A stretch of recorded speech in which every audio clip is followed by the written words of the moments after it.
faith of parents. Tonight, Demetria Kaladimos introduces a method for vetting your child's coaches. Beyonce fans will pack Nissan Stadium, keeping their eyes focused on the stage and keeping their fingers crossed it doesn't rain. A cutthroat competition will raise money for a good cause, a league of extraordinary pillow fighters. You've seen the campaign ads, seen the signs. Now voters will have their say as early voting begins. Keeping you safe, informed, connected. This is News Channel 5 at 6. It is a day that has been circled on candidates' calendars for months. Yeah, today marked the first day of early voting in Davidson County. Good evening, everyone. I'm Rory Johnston. And I'm Carrie Sharp. A few thousand people cast their ballots just today, but as News Channel 5's Chris Davis discovered, there were a few small issues that popped up. After months of forums, ads, and yes, all of those yard signs. I walked the road away from the sign, so I wouldn't have to deal with that. The time has finally come. Voters now have the opportunity to step in line for the next 14 days of early voting. I always come out and vote early. I think it's my duty to vote. That being said, day one had a few small hiccups. In Bordeaux, they lost power for a few hours due to a nearby outage, which complicated the sign-in process. We're still voting, folks, but we're using our battery backup, and your check-in process will be a paper process as opposed to on the computers. And for those voting in the special election for House District 51, 2 voters told the election office they didn't get the right ballots. Just tell the machine operator, I don't think I have the right ballot. Until you put your ballot in the scanner, we can do it over. But for Steve Wood, it was all smooth sailing at the Southeast Library Precinct. There's a little line gathering in there right now, but I got in there and got out. Which was good because he said he couldn't cast his ballot fast enough. Because I think we need a change in the election. But with so many candidates in these races, whether it's for Metro Council or for mayor, Jim Roberts says turnout may be a little bit lower, at least at first.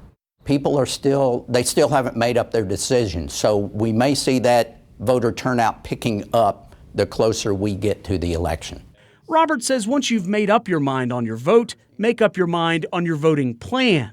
Choose what works best for you, but please take an opportunity to vote. Nashville's depending on your input. And before you know it, all these yard signs will go away, unless we need a runoff in September. They got plenty. Chris Davis, News Channel 5. New this year, all of Nashville's early voting precincts will be open for all 14 days. If you would like to see a list of locations and times, we have it on our website. In this race, every vote counts. That's why people from every walk of life are being encouraged to cast a ballot. Coming up next Wednesday, Mark Dunkerley from the Oasis Center will join Ben Hall on Open Line to talk about why it's so important for young people, especially to get out and vote. You can join in on this conversation. We would love you to, starting at 7 p.m. over on News Channel 5+. We're learning more about the violent death of a young woman who went missing last summer. Investigators tell us 22-year-old Maya Fuller was shot to death and that no drugs were found in her system. Fuller was last seen at a nightclub July 30th, 2022. Her body found 6 days later in a Wilson County field. Yesterday, 3 people were arrested in connection with her death. 21-year-old Tiana Tipton, her brother, 20-year-old Tyshawn Bowles, and 20-year-old Lamira Pipkins. All 3 charged with first-degree murder. They're due in a Wilson County courtroom next Thursday morning. For the second time in just a week, an athletic coach in Franklin is busted on sex crime charges. Police say 27-year-old James So is accused of having inappropriate conduct with a 17-year-old at Premier Athletics on Gothic Court. We're told the incident was reported back in March. So is now charged with several types of rape and sexual battery. He is being held on a $300,000 bond. Investigators say they don't believe more victims are out there, but if you have any information that could help in this case, you should give Franklin Police a call. Parents of young athletes have once again been put on edge after that news and news this week of a local soccer coach who's accused of drugging and abusing young boys who trusted him. Raises an important question. Is there any way to truly know if your son or daughter is safe with a coach? A former Olympic skater and longtime Nashville coach says he's come up with a screening system. one that might give you more confidence in youth sports. And Demetria Kaladimos with our partners at the Nashville Banner is here to tell us more. It's really interesting. A very good idea, Rory. Would you buy a used car without knowing where it had been? After 40 years, we've become familiar with Carfax, the vehicle history check system that can give a used car a clean bill of health. What if there was such thing as Coachfax, a standard annual certification that could identify and eliminate those coaches with a criminal past or history of abuse? Well, it's on its way. The headlines scream out nearly every day. It seems no sport, no city is immune. Dangerous people are finding a way to get close to kids, win their trust, and destroy their lives. Now a mid-state soccer coach is accused of the unthinkable. We know that this suspect was gaining the trust of kids, endearing some of their parents' hearts, taking them to his home, drugging and raping them.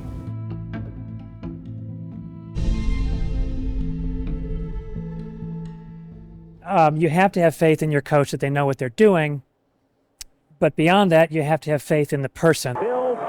Bill Fawver is an Olympic pairs skater turned coach. For years, he's been concerned about his sport and its youngest athletes. Originally, it started with a number of coaches coming to the United States from overseas, and there was no way to check their resume. A gentleman asked me to coach his daughter, who was a national junior lady, and he was going to send her to Vanderbilt. And I said, well, I'd be honored to coach her, but you don't know anything about me. Why would you have your daughter come work with me? So that conversation led to more and more in-depth conversations. Bill hit upon the idea of an in-depth screening and certification system, similar to what's become commonplace with automobiles. He calls it Coachfax. Coachfax will be a private club, and as long as we don't discriminate, we can set whatever standards we want to be a member. Right now, there is a quasi-governmental agency called Safe Sport. At the U.S. Center for Safe Sport, we believe abuse can be prevented. But Bill says it doesn't go far enough. Currently, all coaches through Safe Sport get a background screening. Even if you are found guilty by Safe Sport of a violation, they can choose to stop you from being part of the sport at sanctioned events. They can't stop you from teaching. So, and especially in a private facility. What we are proposing is for Coachfax, the standards would be extremely high. Because it's not a requirement to join, the people who would want to be members of Coachfax are those people who want to clearly show that they're head and shoulders above their competitors. So we would do not only a criminal background screening, but a civil background screening. We would do a random drug testing, which is not done. We would do psychological assessment, which is not done. And part of that is a new thing we'll be doing called VASI, which is an eye tracking program to help identify people with sexual border issues. So you start putting this all together and you have a very tight package of coaches who are willing to be screened as much as possible. We'll even look at their social media. What have they done on social media to ascertain if these people are a good risk. It won't be inexpensive. Members will be screened every year at a cost of about $400 to $500. But institutions, teams, or individuals could pay for it. Throughout our lives, we change. And circumstances lead us to be different people than we might have been a few years ago. So we're going to do this annually. And really, when you amortize that over 12 months, it isn't a huge amount of money. Sandusky was the football coach at Penn State. And if you think about it for a moment, just that case for one person cost Penn State about $600 million. Nassar so far has cost about $500 million. USC has paid $1.1 billion. So you have some very large lawsuits, and these are all for single pedophile cases. Coachfax is nonprofit and backed by some top athletes, including tennis pro Pam Shriver. And with what's happened in Nashville this week, Fawver says it's coming not a moment too soon. Once the abuse has occurred, then the problems multiply hugely. Sisters, brothers, families, clubs, everyone's affected by it. What you're going to find in the upcoming weeks and months is there are probably more victims. There's going to be greater effects. It's just, this is the beginning of a slow explosion.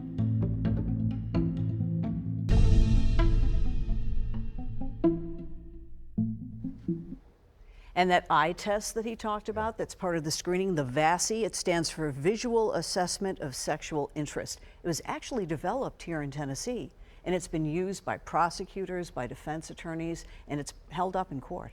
It's so very interesting, and this is needed. Like he said, we will hear about so many more victims. Obviously, this is feasible for elite programs. Unfortunately, maybe down the road, it'd be more feasible for the youth recreational sports, because that's where we're finding hundreds and thousands of kids right now. Right, but remember that Coach Facts, it's out there to research. So timely. Thanks, Demetria. All right, on to the weekend, shaping up to be a pretty busy one. We know lots of events happening, including that little concert over at Nissan Stadium tomorrow night. Beyonce. Bree Smith is here now with the forecast. Yeah, mixed bag, right? Say people keep scheduling things outside without roofs and then looking at me going, don't let it rain, sunshine. Don't let it rain. I do think that we've got a good chance to get this concert in tomorrow. That's not to say that there may not be delays.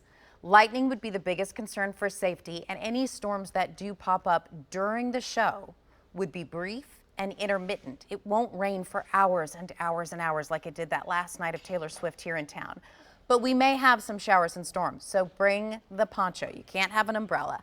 Right now we are largely rain-free, although a couple storms are popping up near the Ohio River, but I actually want you to focus on these storms near Kansas City. It is the energy that is fueling these storms that is going to capitalize on the heat and humidity that we are all living in to bring us rain tomorrow. Now, the best rain chances for Saturday will be in the morning, right around daybreak. You see how they pop up just about 6 a.m. through lunchtime, and then I do expect them to taper off during the evening tomorrow. So that's why the rain chances tomorrow night, Carrie, will be much more intermittent, but not necessarily bone dry. So be prepared, be ready. We'll talk more about it coming up in just a bit. Okay, as we've alluded to, lots of Beyonce fans keeping a close eye on that forecast because the superstar will be in Nashville this weekend performing. It's actually just her second stop on the U.S. leg of her Renaissance World Tour. News Channel 5's Aaron Cantrell joining us live with more. Aaron, fans are ready to get information and see Queen Bee. They really are, Carrie. You know, Beyonce has already deemed herself as that girl, and fans couldn't agree more. And they're ready to bring the energy when Queen Bee takes over Nissan Stadium. She's a seasoned professional. Over the last 20 years of her solo career, she has become one of the biggest celebrities in the world. Who can't wait to come out and play. Right here in Music City. I love you, Beyonce! Who doesn't love Beyonce? Every single one of her songs you can just get up and dance to, sing along to. But before she gets here, I wish I could meet her, you know, not in wax form. fans have a chance to get cozy with her over at Madame Tussauds Nashville. It just seems like a perfect way for people to get a little bit closer to that fame than they might be able to in any other situation. This wax figure of Beyonce has become very popular over the years, and fans can't get enough of her, especially Z. Bush. Like, you know, she pretty much raised me. At 12 years old, she made this bucket list. Sitting at the desk when I was supposed to be paying attention in school. There were a lot of things all up in her mind, and one of them was to see Beyonce in concert. At the time, my family was facing poverty. I was depressed. We were facing eviction, and so I wrote these things, and they were fantastical things that I never thought that I would ever be able to do back then. And now she's crossing number 11 off the list. Every time, the more I talk about it, whew, okay. Desiree Walker has never missed a Beyonce concert. I've been a fan of Beyonce since she was in Destiny's Child. Every show has been special, and the Renaissance concert will be no different. At the end of the day, we have to really love ourselves and just be ourselves unapologetically, and I think that's what her Renaissance album is, you know, really about. These fans are ready to release the love and forget the rest when Beyonce takes the stage. I'm just so excited. and everyone is just so excited to see Queen Bee. I got my ticket, so I will be there at Nissan Stadium as well, singing and dancing along. So things to keep in mind. So the parking lot over at Nissan Stadium, it opens up at 1 o'clock tomorrow, and then the gates open up at 5. Now, if you have VIP tickets, you'll actually be able to get in at 2:30. And you got to remember the clear bag policy. And also, as Bree mentioned earlier, there may be some rain, so you want to bring those ponchos because umbrellas are not allowed. And of course, we have all this information posted over on NewsChannel5.com. I'll send it back to you all. Aaron, have fun out there. Thank you. Well, we know there are a lot of Beyonce fans here in Nashville. And that includes apparently some Titans players. Some were asked to try to sing their favorite Queen Bee hits ahead of tomorrow's show. Watch this. And I'm gonna dance for you. Ooh, oh, oh. All the single ladies, all the single ladies, all the single ladies. If your love was all I had in this life. Yeah, that would be me. Yeah, they tried their very best though, and you know, guys, stick to playing football. I think, you know, stay on the field. All right, I'm gonna out you a little bit though. Just yesterday, come on, No, you had the I dance don't. down. No, I'm yeah, not even do going it. there. No. Do it. Hey, I will get video of maybe it. I will online. post it to social media. The start of a new school year, keep rolling, is just a few weeks away for mid-state students. But some families may need a little extra help getting the kids ready. How one school district is making it happen. You thought about it? This one's hard to believe. An 11-month-old is recovering tonight in the hospital after overdosing on fentanyl. Metro Police say she ingested illegal drugs that her dad bought earlier in the day. 5 Alert anchor Hunter Hoagland has been following this case for us. Hunter, this is just infuriating. How is the little girl? Hey, Carrie. Well, Metro Police say she is expected to make a full recovery, so that is just really great news to report tonight. DCS, though, now getting involved after detectives say that little girl tested positive for not only fentanyl, but cocaine, too. Investigators say they arrested the girl's dad, 27-year-old Aras Babiri. He confessed to police that his daughter pulled a piece of paper from the bathroom trash and then put it in her mouth. Police say she had white residue on her lips and was then having trouble breathing. While at the hospital, MNPD detectives say he denied knowing anything about that fentanyl, but later admitted, he purchased those drugs yesterday morning and then threw the rest of it away in the bathroom. Police telling News Channel 5 tonight that they searched the family's home where they found a straw and lottery ticket on the living room table covered in a white powdery substance. DCS says they are providing services to the child's mother who was not there when her daughter overdosed. As for the father, he is being charged tonight with aggravated child endangerment and possession of drugs. At the Alert Desk tonight, I'm Hunter Hoagland. Guys, we'll send it back to you. Hunter, thank you. Sadly, this is not a new problem. According to data released in May by JAMA Pediatrics, more than 5,000 children and teens have died from fentanyl overdoses over the past 20 years. More than 1,500 of those happened in 2021 alone, 30 times more than in 2013. Researchers say the overdose surge started in 2018 and has just gotten worse every year since. Well, they're calling it a major accomplishment. Our neighbors to the north are. Today, Kentucky Governor Andy Beshear announcing the Commonwealth has ranked #1 in the nation in the area of adult mental health. This stems from a study by Mental Health America. That group collects data from all 50 states, and this year, Kentucky coming out in the top spot. Governor Beshear says the ranking speaks to the effort there to expand mental health care. By the way, this Sunday marks 1 year since the 988 Suicide and Crisis Lifeline launched all across the U.S. On top of keeping tabs of your child's mental health, we know it's important to keep up with their physical health, and right now is time for you to get your students' shots updated. They need them before heading back to school. And remember, if you don't have insurance or have a plan that doesn't cover immunizations, you can go to the Lentz, East, and Woodbine Health Center locations in Nashville. Get the shots there. Otherwise, it's best to go see your doctor. For some families, getting back in that school routine is pretty tough, and that means getting all the necessary paperwork ready for that new school year. On Monday, Wilson County Schools will host a registration night dedicated to ESL families or those who speak English as a second language. That'll take place July 17th at Rutland Elementary in Mount Juliet from 3 until 5. Administrators, teachers, and interpreters will be on site to help with getting kids registered for this upcoming year. A new era for the city of Laverne as leaders break ground on a new public works and community development services facility. The ceremony happened this morning at what will be the building's new site on Shriepman Boulevard. When it's finished, several departments will move into the space together. That includes codes, planning, economic development, and the street department. We're told that building will take about 1 year to complete. And there's a new president in town, Michelle Kennedy, who's assuming the title of President of the Nashville Predators. Kennedy currently serving as Chief Operating Officer of both the team and Bridgestone Arena, as well as Chair for the Predators Foundation.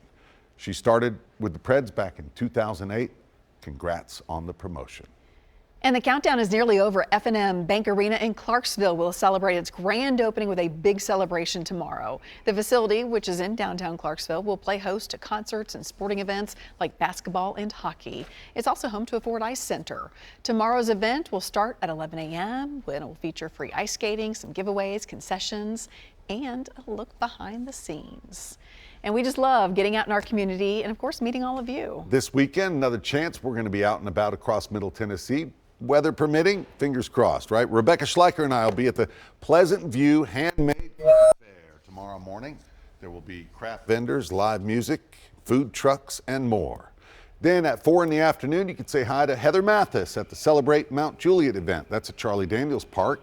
Swing by there. There's going to be live music, a mini carnival, food trucks, wine tastings, Cheers, and more. And there may be some rain. Let's just put it out there, but not all weekend long. But not crazy severe, just it could get wet. We are going to have showers and storms around. And it's going to be very, very wet. We don't blame you. No. Like I mentioned earlier, I mean, clearly we're all navigating the hot, humid, oppressive conditions outside. So when you do get a thunderstorm that comes in, it's like a kid in a candy store. It's like, oh, I don't mind squeezing out all of this moisture. So we are looking at some heavy downpours. Lightning would be the biggest concern with outdoor events, and often with summer downpours, you can get some brief periods with gusty wind. So it's not impossible we would see a couple strong storms tomorrow, but it wouldn't be long lasting, it wouldn't be widespread. The biggest challenge will be lightning for most outdoor activities. Nothing downtown right now, kind of a milky sky. We had some showers and thunderstorms move into our western tier earlier today. Most of that has petered itself out, so we're just left with clouds. And we're in the 80s and it's humid. It's so steamy outside.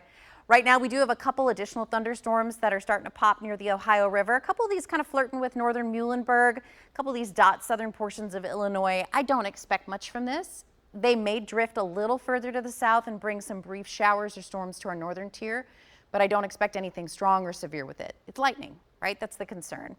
The showers and storms that move through our southern tier, like I said, have just about all petered themselves out. A few showers remain near Lincoln and Moore County. My eyes are actually still on this cluster coming out of Kansas City. All of these yellow boxes are severe thunderstorm warnings. It is a nearly connected line of warnings. The energy from this is what's going to capitalize on the steamy air mass that's in place. Heat and humidity are not enough to create rain and storms. Something has to lift the air because what goes up must come down. And the energy with this is what's going to cause that air to go up and make rain come down tomorrow morning. Now that energy starts to work in by daybreak, so Henry will be tracking showers and storms early in the day tomorrow. Highest rain chances, most widespread rain, will be earlier in the day and it'll start to taper off. So if you're headed to Nissan Stadium or whatever you're doing Saturday night, I remember with the Swifties, some folks just stood on the bridge on James Robertson and watched. Really cool sight.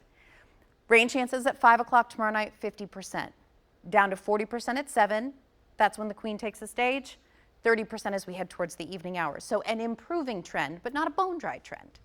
Tonight we will see a couple showers and storms drift by in the late evening hours. There's your morning rain. You see a little bit more vigorous, a little more long lasting. Then there will likely be a couple additional pop-up storms in the afternoon. We'll talk more about it at 6:30. For now, we've got soggy conditions tomorrow and downright sweltering next week. More coming up. Bree, thanks. Taking a serious topic and making it something to fight about. The memorable way one group is spreading awareness about human trafficking. That's next. One local nonprofit is raising funds and awareness in a really unique way. It's a sporting event, I guess you could call it, unlike any other. Pillow fighting. Two competitors will face off in a mud pit with just pillows to defend themselves. Heal Humanity is the group organizing this event out in Dixon. They work with at-risk youth, and they offer training to inform community members on how human trafficking happens and how to be a part of the solution.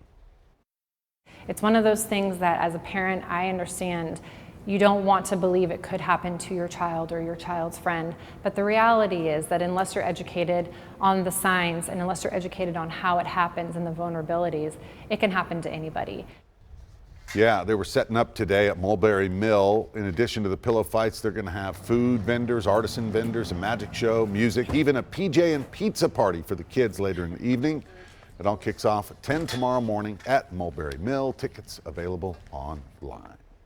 Still ahead at 6:30, abortion back in the spotlight for Congress. A look at the decisions made today involving the controversial issue and military funding.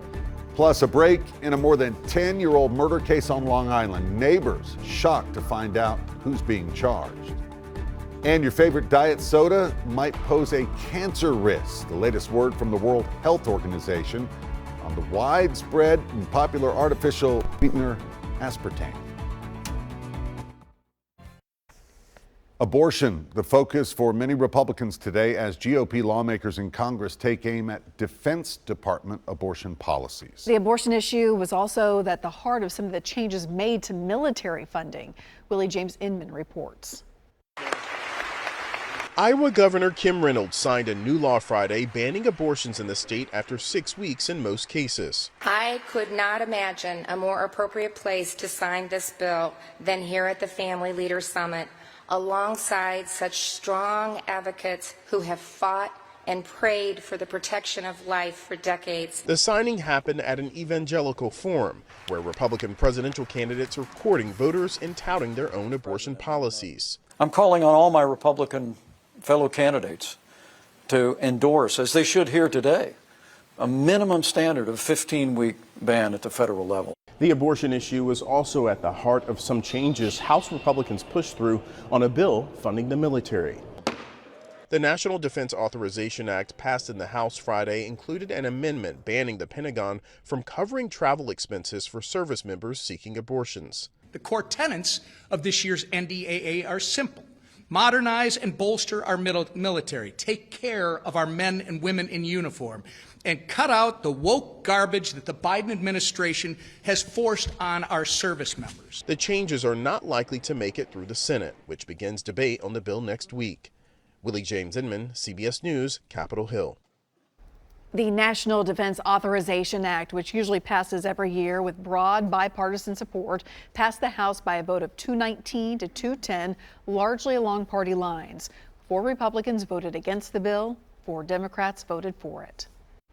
The Biden administration has announced $39 billion in student debt relief.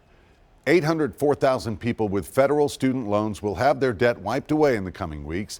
This despite the Supreme Court ruling last month that struck down the president's original loan forgiveness program.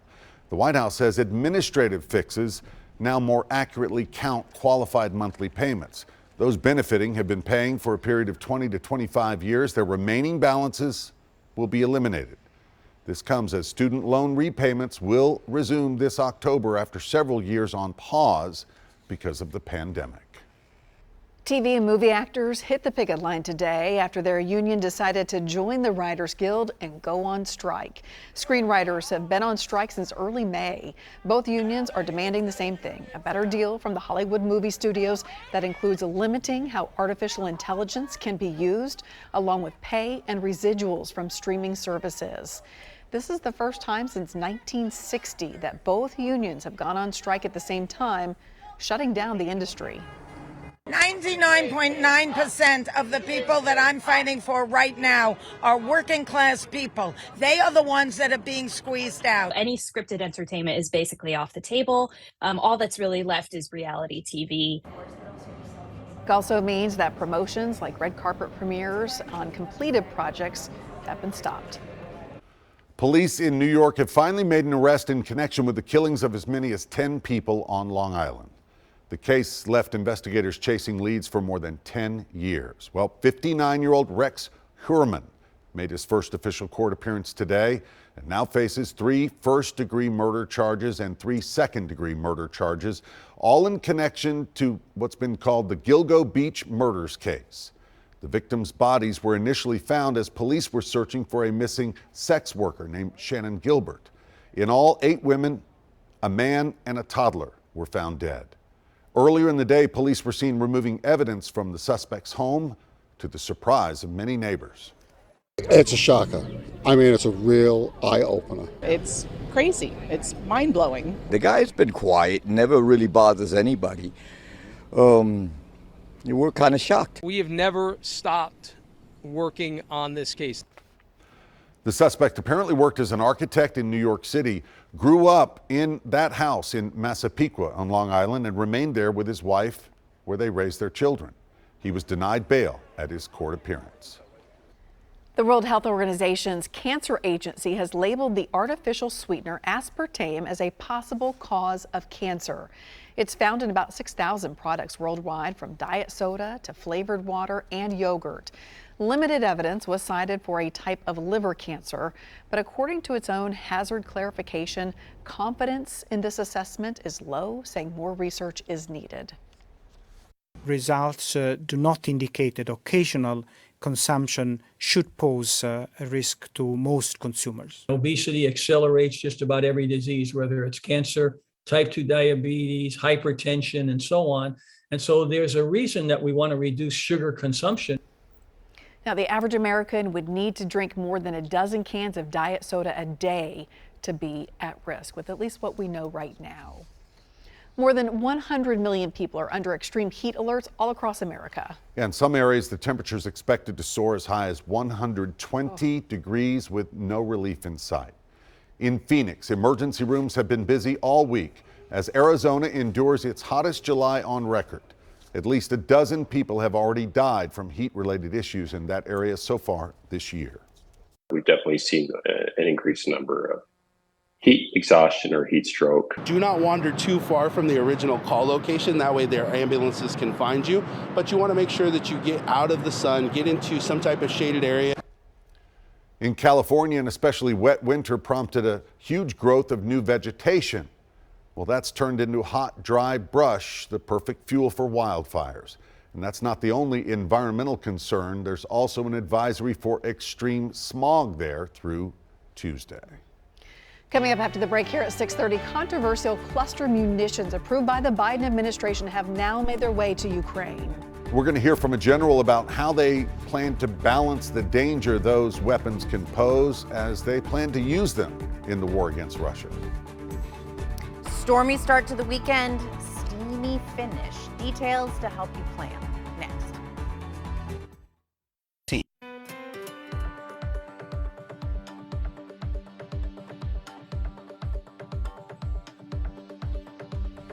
As Russia's war in Ukraine continues, the Biden administration continues to support the Ukrainian military with both supplies and weapons.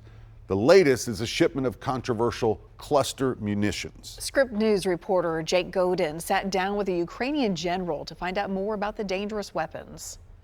Ні, ми тільки отримали. Ми ще поки не використовуємо, але воно змінити може кардинально. Optimism and excitement from a Ukrainian general as cluster munitions from the U.S. arrive in Kyiv. The transfer comes less than a week after the Biden administration announced it would be sending the controversial weapons to Ukraine. The munitions are part of an $800 million military aid package meant to help Ukrainian troops push back Russian forces entrenched on the front lines. We will not leave Ukraine defenseless at any point in this conflict, period. Part of the controversy around cluster munitions stems from the way they spread their damage. They're designed to take out tanks, equipment, and troops, all at the same time. When launched, the cluster munition opens midair and releases dozens of bomblets or submunitions across a wide area. These bomblets then explode either close to or on the ground. This is where the impact of cluster munitions can reach beyond their intended target, though. Cluster munitions have a notoriously high dud rate, meaning many of those smaller bomblets land on the ground without actually exploding. That poses a dangerous risk to civilians, especially children, who, in some cases in countries like Afghanistan or Syria, come across the submunitions years later and accidentally set them off. That's why more than 100 nations have signed on to a treaty banning the manufacture, use, stockpile, or transfer of cluster munitions. But the U.S., Russia, and Ukraine aren't parties to that treaty. There's evidence both Ukraine and Russia have already used cluster munitions during the ongoing war, though it's clear that the vast majority of those documented uses have come from Russia. Ukraine's government has assured the U.S. it won't use the new munitions in areas populated by civilians. Ukrainian Brigadier General Alexander Tarnovsky told CNN senior leadership will decide where the munitions will be used, noting, quote, "This is a very powerful weapon." Ukraine also says they'll keep track of where they're deployed to make future demining efforts easier. These sticking out of the ground all over farm fields is just normal here. Open source evidence sheds some light on the effects cluster munitions have already had in Ukraine, primarily from Russian use. These older Soviet-designed munitions have an astonishingly high dud rate, between 30 and 40%. Those unexploded bomblets litter farmland and civilian areas where they pose a big risk long after they are deployed. The Defense Department says the munitions coming from the U.S.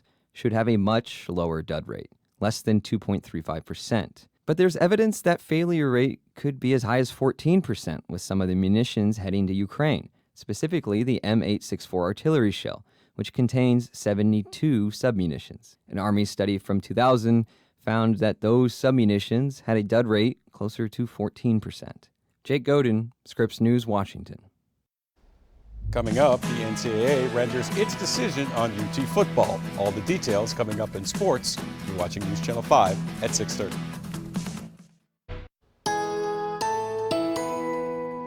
Another hot day across the area. We had some storms move through our western tier earlier. Most of that petered itself out. So we are largely rain-free across the area, but there are some storms nearby, and there's more action coming tomorrow.